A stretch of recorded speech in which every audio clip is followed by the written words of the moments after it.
ESPN.com's Giants specialist, the insider that has become a really good friend of the show, Jordan Ranaan, with us right now.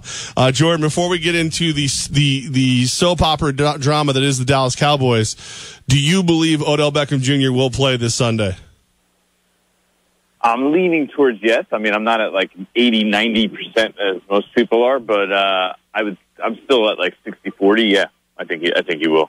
We heard he was just close, though. I mean, he's dealing with an ankle injury. He hasn't really done too much. And, if it were me, I would be a little bit careful. Sorry, you guys hear me all right? Yeah, we hear you fine. Yeah, I just dropped my cord. I knocked my cord out for a second. The thing that worries me here is that if I were the Giants, is Odell Beckham realistically going to be at 100%? Do I really want to stretch him to play in the opener? You got to keep the big picture in mind, right? We're talking about a 16-game season, possibly more for the Giants this year. You don't want this to be something that lingers. You got to be really careful putting him out there if he's not 100%. What was he doing today? Just stretching, working with trainers? Yeah, I mean, he stretched with the team. They do a very, very light jogging during their, warm-up routine. And then when the team, he didn't even do individual drills. So when the team went to do individual drills, he goes off to the side and works individually with the trainer, right? And just basic stuff, nothing hard. And then when they started right around team drills, he went outside because they were working in the bubble. It was kind of rainy here. He goes outside and he's doing, what you would say are sprints, but, they certainly weren't sprints for Odell Beckham. I mean, he's doing them at, I'd say, about 60%. So he's really just doing jogging back and forth. Wind sprints at definitely less than 100%. So just doing basically straight line running. So then they kick us out. So that's all we saw. ESPN's Jordan Ranaan with us right now. He did not go back inside and do anything at practice. They said he was listed as out of practice. So meaning out of practice means he couldn't have gone back inside and done anything at practice. But he's never, Jordan, he's never really been a big practice guy. So it wouldn't shock you if he went out there and played at a high level on Sunday, would it? Well, what do you mean never been a practice guy? Why do you say that? I mean, how many years of what you mean by that? How many years of soft tissue injuries and this, that, and the other, and then all of a sudden the game comes and he looks great? Very few. I mean, I really don't see that. I mean, he is a practice guy. I mean, he goes all out in practice, in my opinion. We see him every day. He's going at 100 miles an hour in July practices. I think so. The only time he really didn't practice was, when he, obviously, at the beginning of his career, he had that injury. And there was maybe like one or two other weeks, throughout his career where he, in the lead up to those games, didn't practice. So to me, it's a big deal, the fact that he hasn't gotten on the field and done any practicing whatsoever. Especially when we're talking about 3 weeks now almost. I just go back to Coughlin. Coughlin kind of challenged him at one point, Jordan. That was when he was a rookie. I mean, he had never seen him. He didn't know. I mean, this guy at that point, he had a hamstring injury that was lingering. And basically, he didn't do anything for months. Everyone was poking Coughlin every day about his first-round draft pick, who he knew little about, and the guy, he barely hadn't seen him play. He actually got injured in the spring, stretched into the summer, and then stretched into the regular season. But once they got that settled, he's been pretty good throughout his career. What? He hasn't missed a game, right? No. Since entering entering the league, basically, when he finally got on the field. And he definitely was at significantly less than 100% against the Rams last year. He had to get tested before the game, by the trainers, and the general manager and coach were standing there watching, and he looked terrible. He toughed it out and went on the field. And there was a game against the Eagles the year before where he had a hamstring problem that time too. He also was definitely not at 100% for that game. I remember he did treatments throughout the week nonstop that week to try to get on the field, and he did. And he actually had a decent game, and he had 67 yards and a touchdown, I think it was, something like that. Jordan Ranaan. For him might not be great, but for most guys, right. 7 yards and a touchdown, you do that every week. You're going to the Pro Bowl easy. Jordan Ranaan of ESPN.com with us right now on 104.5 The Team, ESPN Radio. The big news we find out, Ezekiel Elliott will be playing for the Dallas Cowboys Week 1 against the Giants. How does that impact how this team is planning against the Cowboys for their matchup Sunday night? Yeah, the Giants really have downplayed it. It's almost, and Odell Beckham said this, he always expected Zeke to play in this game. So that's kind of how the Giants were going about it. I feel like they were preparing and thinking that he was going to play all along. And even if he wasn't, they were going to treat it as if those other running backs can do the same kind of things that Zeke did. Because it's not like they have all these different kinds of running backs, right? It's not like all of a sudden the Dallas Cowboys are going to have a Barry Sanders kind of juker in the backfield, right? They have straight line, one-cut runners, physical runners who are going to put their shoulders down and knock you back. Now, Zeke obviously has potential to, knock you over or make that one juke and go 60 yards, whereas I don't think that's the same case with Alfred Morris or Darren McFadden at this point of either of their careers. But they are similar runners. So the Giants, I think, really were planning as if Zeke was going to play, and if not, treating them as sort of the same kind of running back or effect. So doesn't seem like it's been that big a deal around here.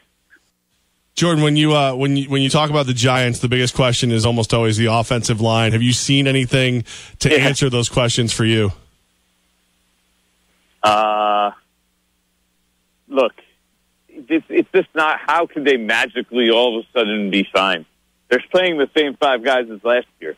Do we really think that all five of those guys got significantly better and magic? They go from a bottom five offensive line to a top five offensive line. So I think you can be optimistic that they'll be a little bit better by default, but I don't think there's anything that suggests that offensive line is all of a sudden going to be a really strong unit or strong part of this team.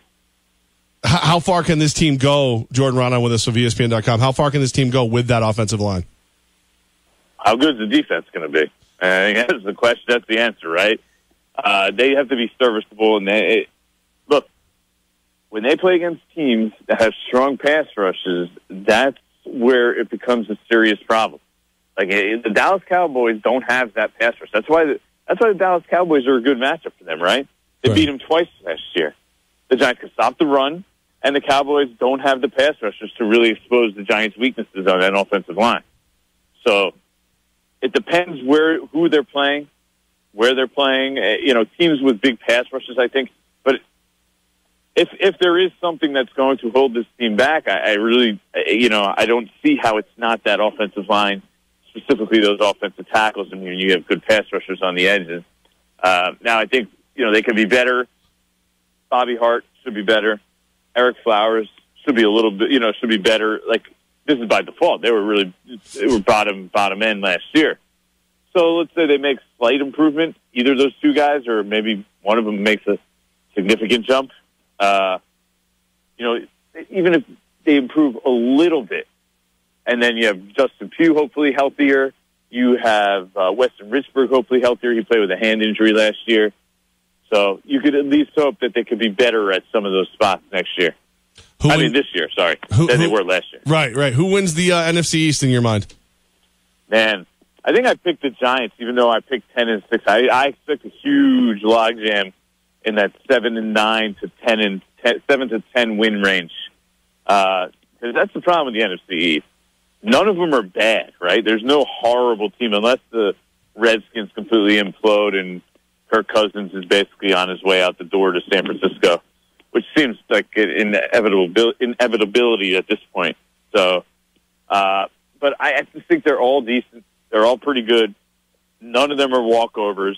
So it's going to be hard for teams to roll through the division. They play the NFC West and the AFC West, which are both two strong divisions, right? Right. And some tough road games, long road trips. So it's going to be... I said this last year, and then the Cowboys went 13-3. But I just don't see that team that's like a 12-13 win team out of this group. You really need everything to unfold perfectly. You need the schedule to unfold perfectly.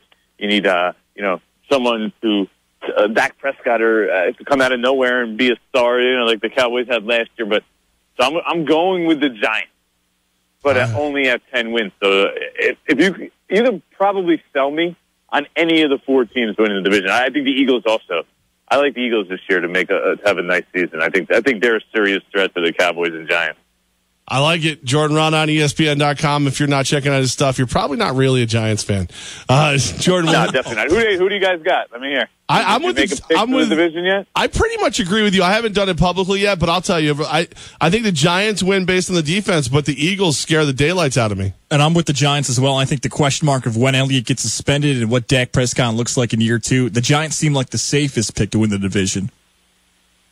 Right, yeah, they got a lot going on in Dallas right now, but that offense, if they're together, when they're together, that's a good offense. I mean, that line with those 2 skill position players and Dak and Zeke and throwing Dez, I mean, that's a pretty good group right there. It's hard for me to see them. I know people want them to crumble, but I don't just see the Dallas Cowboys crumbling, and it also starting to look like Ezekiel Elliott thing is going to drag on, and I'm not so sure if that suspension is even going to come this year. But imagine if Philadelphia wide receivers don't drop every pass. Yeah, I mean they're so much better this year. I mean they have some weapons. They have a quarterback who I don't know what you guys think. I think Carson Wentz is good. I do too. I think he's going to be very good. I think he's the second best in the East. Weapons to work with this year. Last year he was working with absolutely nothing, and they got a nice defense. I mean if their cornerbacks can hold up, they got some nice defensive line, some nice pass rushers, good athletic linebackers. Yeah, I agree, my friend. They're a scary team this year. They're that team that you look at like, oh, that team can make a jump. Yep. They have they're set up for a team. Oh yeah. Quarterback in his second year with some nice pieces around him, that team can make a jump. I agree. He's Jordan Ranaan, and listen, we don't have you on because we agree. It just happens that way sometimes. Yeah, I know. Look at us, 3 homers, all picking the Giants. I know, but when we're talking, like I haven't put it up on the site yet. I might change my mind. I know my friends who are Giants fans will kill me, but you got about 24 hours to decide. Yeah, I might have to go with Pennsylvania. I don't know. I mean, did I just talk you into that? You don't need to me. He could wait till Sunday to make those picks. Come on. Well, we're out live. You make it tomorrow? You're doing it on the air tomorrow? Yeah, we're qualifying people for our Super Bowl send-off tomorrow. So, we're going to do it all on the air live from the Center Street Pub in Schenectady. If you were mobile, we'd have you come out. Yeah, that's a little out of my radius. I try to stay within a 5-mile radius of my house. So that's probably 150 outside of that. At least. I don't know. All right, brother. We appreciate your time, and of course, we'll be hitting you up during the season. You got it, guys. Anytime. Have a good one.